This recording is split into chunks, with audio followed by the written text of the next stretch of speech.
I think this is a super important issue because the dropout rates, although they've gone down a little bit, they're still very high and vary based on income. And even kids who graduate, a lot of them don't enter college, or they do enter college, and they end up in these remedial courses for their reading or math capabilities. And those people have an extremely high dropout rate from higher education, and you know, they can incur debt, they have a negative experience. So we have a long ways to go in education.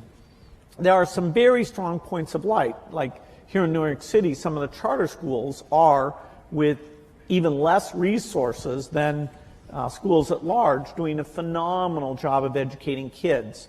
There are a lot of countries, particularly in Asia, who, spending way less of their GDP on education, are doing a great job educating their kids. And it's not just the top 20%. Their bottom 20% is pretty phenomenal in the case of China, South Korea, and Singapore.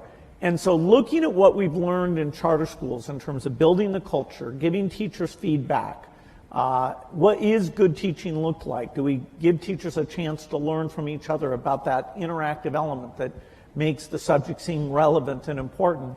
There are great teachers, but spreading those practices has been very, very tough. And so I'd say it's a top priority, and our foundation has that for our work in the United States. Education is the top priority, whereas outside the U.S., we take on health. It's a tough problem because the institution of education are fairly resistant to change, and people are not yet convinced by various approaches very easily. But we need to keep at it. We're going to, stay and even actually put even more money into trying to help create models.